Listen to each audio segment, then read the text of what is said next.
Hello student, आज हम देखेंगे एनसीईआरटी मैथ्स क्लास 9th का। और इसमें हम चैप्टर नंबर 6 देख रहे थे, लाइंस और एंगल्स। इससे पहले वाली वीडियो में हमने इसका इंट्रो देखा था चैप्टर नंबर 6 का। और आज हम जो है इसमें 6.2 एक्सरसाइज को कंप्लीट करेंगे, जो कि एनसीईआरटी की एक्सरसाइज है।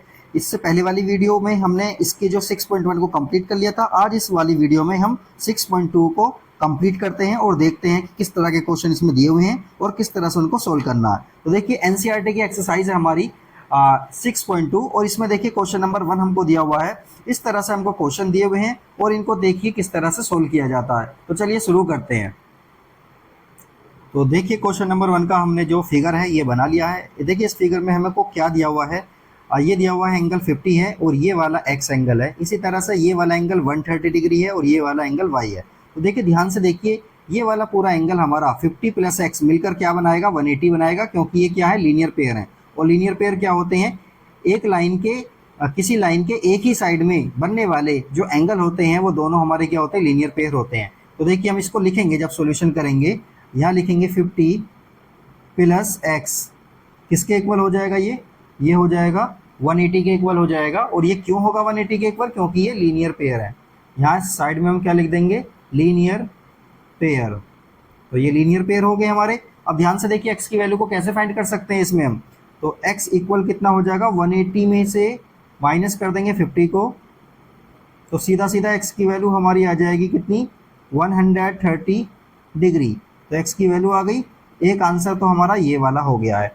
अब देखिए इसी तरह से एंगल ये वाला 130 डिग्री और ये y, ये दोनों हमारे क्या होंगे, इक्वल होंगे। क्यों, क्योंकि ये दोनों क्या हैं, ये दोनों वर्टिकली अपोजिट एंगल्स हैं। इसलिए अब हम सीधा सीधा क्या लिख देंगे, y इक्वल होगा हमारा 130 डिग्री के। और यहाँ पर क्या लिखेंगे, वर्टिकली अपोजिट एंगल,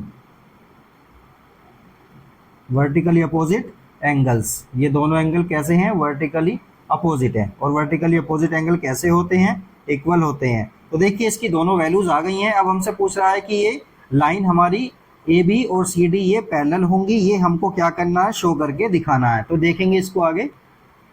तो देखेंगे यहाँ पर हमें एंगल जो x दिया हुआ है वो भी 130 डिग्री आया हमारा, y जो आया है वो भी 130 डिग्री आया है। तो देखिए ये वाला एंगल और ये वाले एंगल दोनों हमारे इक्वल आ रहे हैं। हम सीधा लिखेंगे इसको x इक्वल वाई, और इक्वल किसके आ रहा है, ये 130 के आ रहा है। और ये एंगल कैसे हैं, हमारे कोरस्पॉन्डिंग एंगल है। कैसे एंगल है ये, कोरस्पॉन्डिंग एंगल्स हैं ये हमारे। और जब हमारे कोरस्पॉन्डिंग एंगल्स इक्वल हो जाते हैं तो लाइन हमारी कैसी हो जाती है, पैरेलल हो जाती है। तो हम यहाँ पर लिख सकते हैं हैंस ए बी पैरेलल है हमारे सी डी के। तो ये क्या हो गया, हैंस प्रूव्ड। तो ये बात हैंस प्रूव्ड हो गई है। क्वेश्चन नंबर 1 हमारा कंप्लीट हो गया। क्वेश्चन नंबर 2 को देखते हैं। चलिए देखते हैं क्वेश्चन नंबर 2 को। देखिए क्वेश्चन नंबर 2 में हमको ये वाला डायग्राम हमको दिया हुआ है।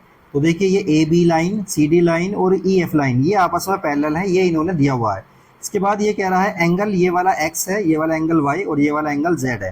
तो इन्होंने ये बोला है कि Y ratio Z, angle Y ratio Z है ये 3:7। तो हम इसको ना इस तरह से मान लेते हैं कि सपोज करिए एंगल वाई जो है ना हमारा वो 3x है और एंगल जेड जो है वो हमारा 7x है। तो सबसे पहले हम इसी बात को मान लेते हैं। लेट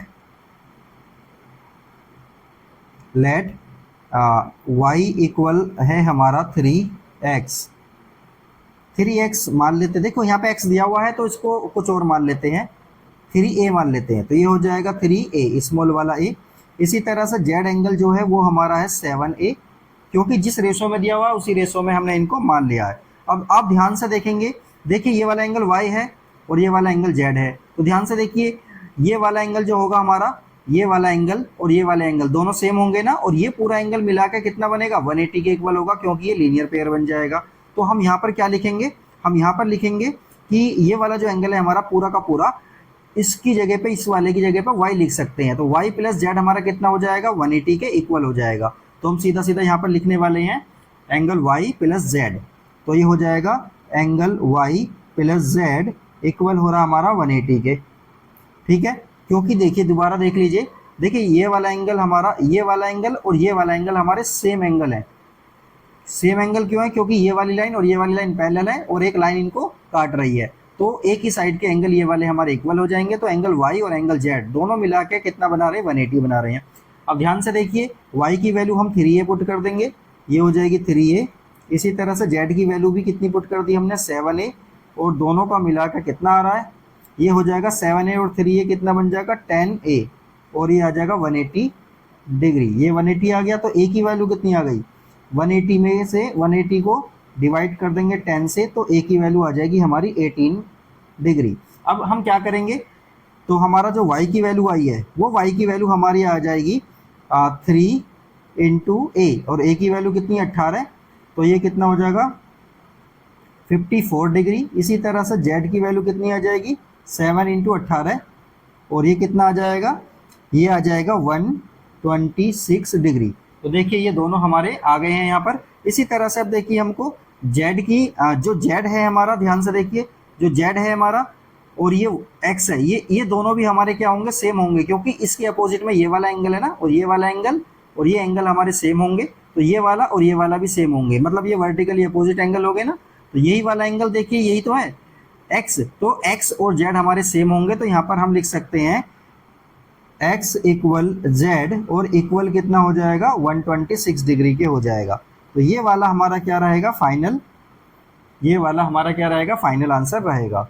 तो सारे पार्ट इसके हो गए हैं। चलिए अब क्वेश्चन नंबर 3 को देखते हैं।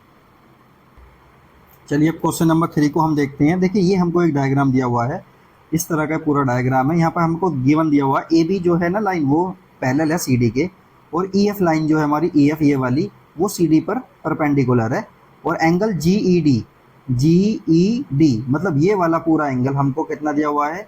ये पूरा वाला एंगल हमको दिया हुआ है 126 डिग्री, ठीक है। और हमको फाइंड करनी है ये सारी चीज़ें, ए जी ई ये फाइंड करना है हमको, जी ई एफ मतलब ये वाला एंगल छोटा वाला फाइंड करना है, और एफ जी ई ये वाला एंगल हमको फाइंड करना है। तो चलिए शुरू करते हैं। अब ध्यान से देखेंगे आप, देखिए ये जो एंगल है ना हमारा, ये वाला एंगल और ये वाले एंगल हमारे दोनों के दोनों सेम एंगल होंगे। क्यों?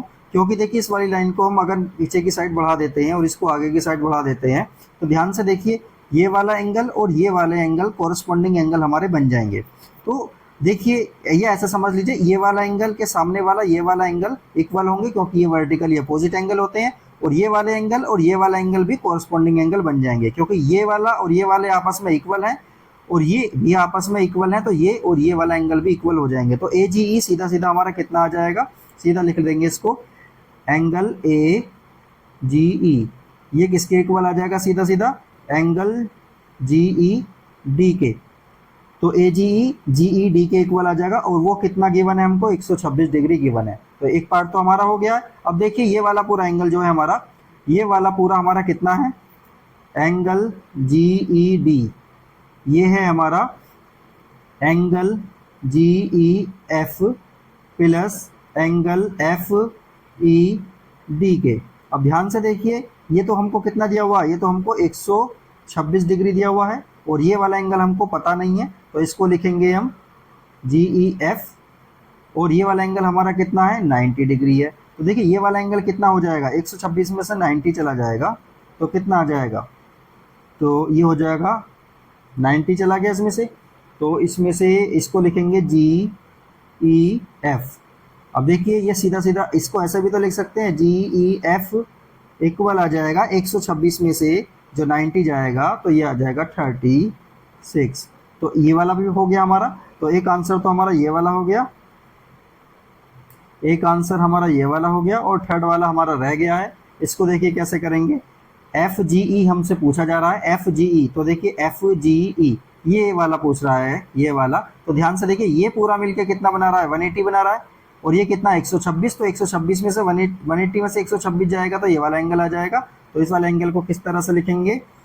Angle F G E equal होगा, ये प्लस कर लेते हैं इसको, एंगल ए जी ई के, और ये 180 के इक्वल होगा, क्योंकि ये क्या है? लीनियर पेयर है। इसको यहाँ लिख सकते हैं लीनियर पेयर। तो ये लीनियर पेयर हो गए हमारे। एफ जी ई हमको पता करना है, तो इसको ऐसे ही रहने देते हैं, एफ जी ई और ये कितना है हमारा, ये है हमारा 126, और ये कितना हो जाएगा 80, 180 डिग्री। तो एफ जी ई ये कितना हो जाएगा, 180 में से 126 को माइनस कर देंगे तो ये कितना आ जाएगा, 54 डिग्री आ जाएगा। तो ये हमारा थर्ड वाले का आंसर हो गया है।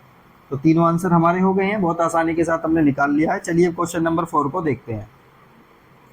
चलिए अब हम क्वेश्चन नंबर 4 को देखते हैं। देखिए इसमें एक डायग्राम हमको यहाँ दिया हुआ है, ये दिया हुआ है, देखिए डायग्राम इस तरह से है, और यहाँ पर पी क्यू जो है एस टी के पैरेलल है। पी क्यू लाइन जो है ये वाली एस टी के पैरेलल है, और एंगल पी क्यू आर मतलब ये वाला एंगल 110 डिग्री दिया हुआ है, और आर एस टी ये 130 दिया हुआ है। तो हमको फाइंड करना है एंगल क्यू आर एस मतलब ये वाला एंगल हमको फाइंड करना है, ये वाला। तो देखिए इसमें करना क्या है, कई तरह से इस तरह के क्वेश्चन को हम कर सकते हैं। सबसे पहले ना हम इसमें क्या करते हैं, आर को पास करते हुए एक लाइन हमको इसमें ड्रॉ करनी है, जो किस किस के पैरेलल होगी, पी क्यू के भी पैरेलल होगी और एस टी के भी पैरेलल होगी। तो इस तरह से हम एक लाइन को ड्रॉ करते हैं इसमें, जो आर से होती हुई जा रही है, और इस लाइन को हम नाम दे देते हैं ए बी। ये लाइन हो गई हमारी ए बी। तो ये लाइन हमने ड्रॉ कर ली है, तो हम यहाँ पर लिख देते हैं ड्रॉ अ लाइन, यहाँ लिख देते हैं ड्रॉ लाइन ए बी, जो कि पैरेलल किसके होगी, पी क्यू के पैरेलल होगी, और ये पैरेलल हमारे एस टी के भी होगी, क्योंकि ये दोनों के दोनों ही क्या है, पैरेलल है आपस में। अब देखिए अब करेंगे क्या, इसमें ध्यान से समझेंगे कि देखिए यहाँ पर जो ये वाला है हमारा, इसको ना हम नीचे की साइड अगर हम बढ़ा दें, ये हो गया हमारा। तो देखिए ध्यान से देखिए, ये वाला एंगल हमारा कितना है, ये वाला एंगल 110 डिग्री का है, समझ रहे हैं। देखिए ये वाला एंगल हमारा 110 डिग्री का है। तो एंगल को हम लिख लेते हैं, देखिए ये जो एंगल है हमारा, इसको हम इस तरह से लिख सकते हैं कि एंगल क्यू आर बी ये वाला भी हमारा कितना होगा, देखिए ये वाला पूरा का पूरा एंगल हमारा 110 डिग्री का हो जाएगा, क्योंकि दोनों के दोनों कैसे एंगल है, अल्टरनेट इंटीरियर एंगल्स हैं। तो हम इसको लिख लेते हैं यहाँ पर। तो क्या लिखेंगे, एंगल क्यू आर बी ये इक्वल हो जाएगा angle Q R B angle है किसके इक्वल हो जाएगा, एंगल पी क्यू आर के। और यहाँ पर लिखेंगे क्या, लिखेंगे ये कि अल्टरनेट इंटीरियर एंगल, यहाँ लिख देंगे alternate interior angles, alternate interior angles ये हो जाएंगे। तो देखिए एंगल क्यू आर बी कितना हो जाएगा, ये कितना है हमारा, ये है 110, तो ये भी हमारा कितना हो जाएगा, 110 डिग्री का हो जाएगा। अब इसी तरह से देखिए एंगल जो है हमारा, एंगल आर एस टी देखिए कहाँ पर है हमारा, एंगल आर एस टी को देखते हैं, आर एस टी ये वाला एंगल, और दूसरा एंगल कौन सा होगा हमारा, एस आर बी मतलब ये वाला एंगल और ये वाला एंगल दोनों मिलाकर कितने हो जाएंगे, 180 के हो जाएंगे। क्यों हो जाएंगे, देखिए इस वाली लाइन को अगर मैं आगे बढ़ा दूं, ये वाली लाइन को अगर मैं आगे बढ़ा दूं, तो ये वाला एंगल और ये वाला एंगल दोनों क्या बना रहे हैं, लीनियर पेयर बना रहे हैं यहाँ पर। इसी तरह से ये वाला एंगल और ये एंगल इक्वल होंगे, तो हम इन दोनों को लिख सकते हैं, इन दोनों का सम 180 होगा। तो इसको हम लिखेंगे angle R S T plus angle S R B, और ये कितने आ रहे हैं, 180 डिग्री का आ रहा है। और इसके लिए क्या रीजन लिखेंगे, रीजन लिखेंगे को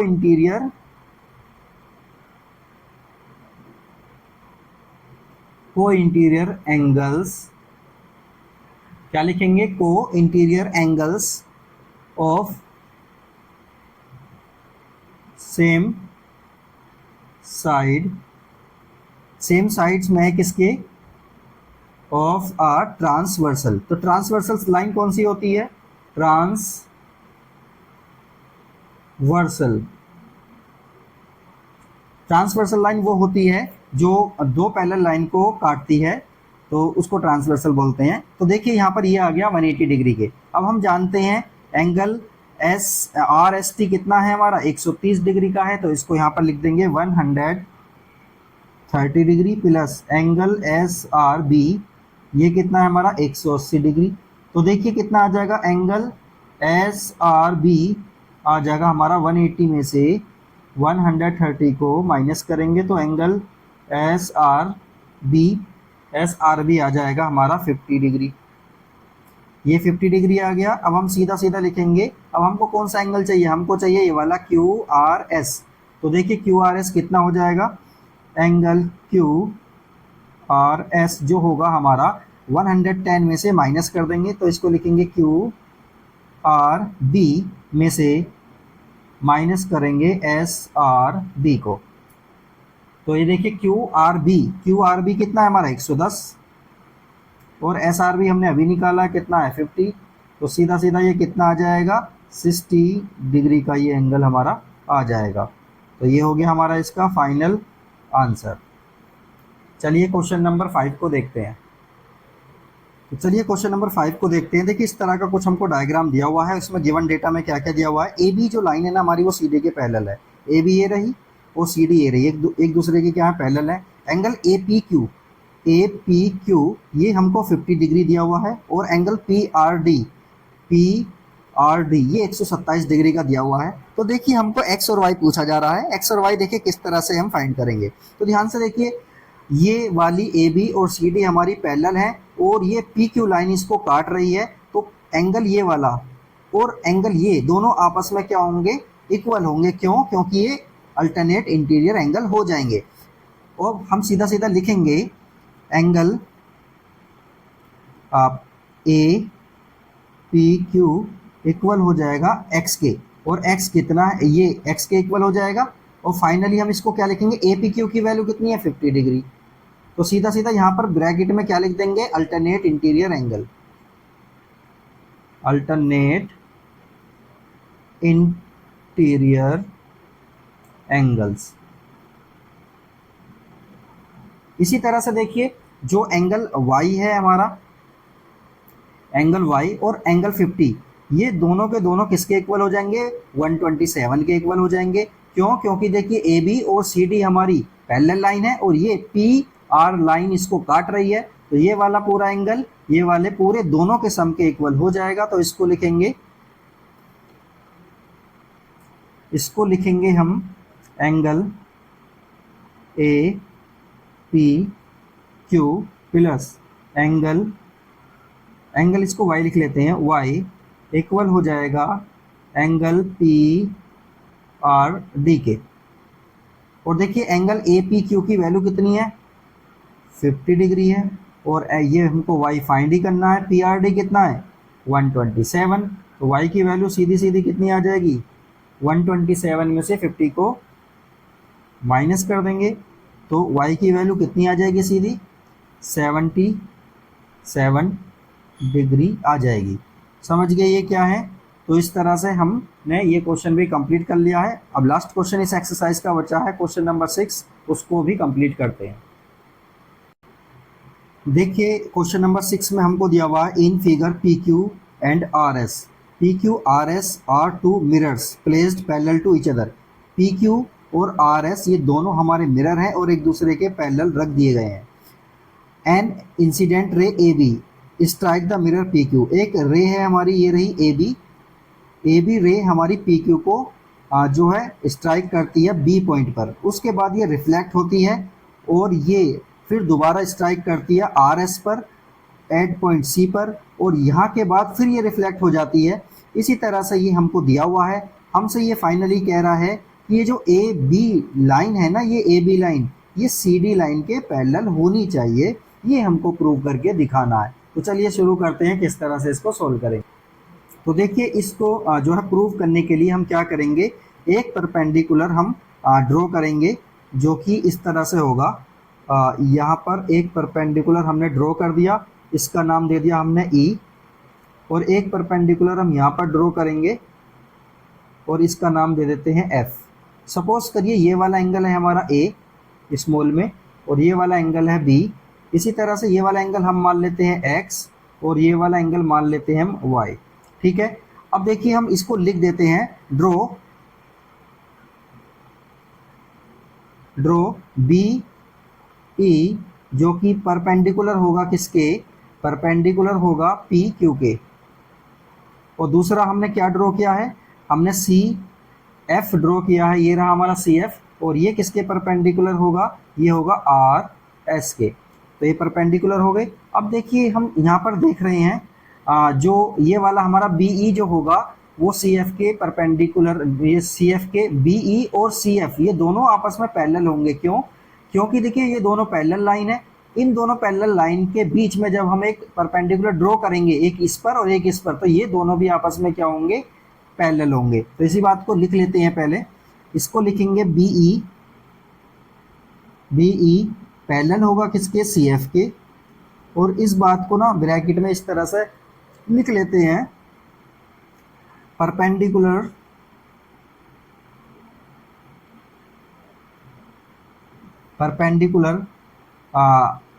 to the parallel lines are also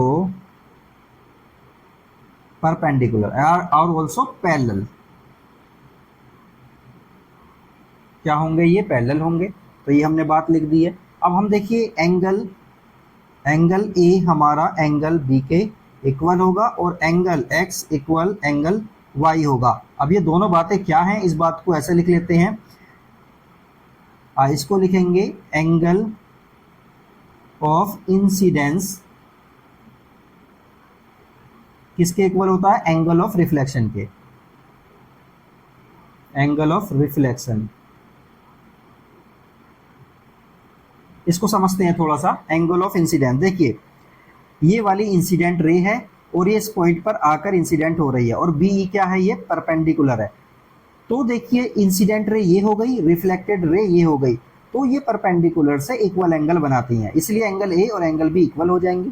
इसी तरह से यहाँ पर आइए, ये वाली इंसिडेंट रे है और सी डी जो है ये रिफ्लेक्टेड रे है, और ये दोनों ही रे जो परपेंडिकुलर से एंगल बनाती हैं वो एंगल दोनों इक्वल होते हैं। इसको बोलते हैं एंगल ऑफ इंसिडेंस, इसको बोलते हैं एंगल ऑफ रिफ्लेक्शन। इसी तरह से एंगल ऑफ इंसिडेंस ये वाला है, एंगल ऑफ रिफ्लेक्शन ये वाला है। तो ए भी आपस में इक्वल होगा, एक्स वाई भी आपस में इक्वल होगा। तो हमने ये लिख दिया है, ए बी इक्वल है, ए इक्वल है बी के, एक्स इक्वल है वाई के। अब इसके बाद देखिए हम यहाँ पर ये भी लिखेंगे कि एंगल बी इक्वल हो जाएगा एंगल एक्स के। क्यों होगा, देखिए ध्यान से, देखिए ये दोनों पैरेलल लाइन है और इनको एक लाइन जो है बी सी काट रही है, तो बी और एक्स दोनों इक्वल हो जाएंगे। क्यों? क्योंकि ये अल्टरनेट एंगल हो जाएंगे। अल्टरनेट एंगल हो जाएंगे तो हम सीधा सीधा लिखेंगे यहाँ पर alternate interior angle, alternate interior angles, ये हो गए। इसी तरह से देखिए अगर मैं टू टाइम दोनों साइड में अब मैं 2 की मल्टीप्लाई कर दूं तो इससे तो कोई फर्क पड़ेगा नहीं, दोनों इक्वल हैं, इक्वल ही रहेंगे। तो ये हो जाएगा 2 टाइम्स। और जब b को मैंने 2 टाइम्स लिख दिया तो मैं इसको ऐसा नहीं लिख सकता, angle b plus angle b, इधर भी angle x plus angle x, ऐसा लिख सकते हैं। अब देखिए एंगल b हमारा जो है, एंगल b एंगल a के इक्वल है, तो इस वाले एंगल b के प्लेस पर मैं एंगल a लिख सकता हूँ और इसके प्लेस पर एंगल b ही रहने देता हूँ। इसी तरह से एंगल x के प्लेस पर एंगल x रहने देता हूँ, एंगल इस वाले x के प्लेस पर एंगल y लिख सकते हैं, तो एंगल y हो गया। अब देखिए ये वाला पूरा एंगल हमारा कितना है, ध्यान से देखिए ये वाला पूरा एंगल हमारा कितना है, ए बी सी, तो इसको लिख सकते हैं angle A B C equal. अब देखिए x और y दोनों का सम कितना है, ये रहा, तो इसको लिखेंगे बी सी डी, तो इसको लिखेंगे एंगल बी सी डी। तो मतलब ये वाला एंगल पूरा का पूरा ये वाले पूरे एंगल के इक्वल है। इसका मतलब क्या हुआ, ये वाली लाइन इसके पैरेलल होगी और ये वाली लाइन BC इसको कट कर रही है। तो हम सीधा सीधा लिख देंगे, ये वाली चीज़ अगर हमारे इक्वल आ गई है तो डायरेक्टली अब हम लिख सकते हैं AB लाइन जो है हमारी CD के पैरेलल होगी, और इसमें क्या लिखेंगे, from alternate in interior angles एक्सियोम्स।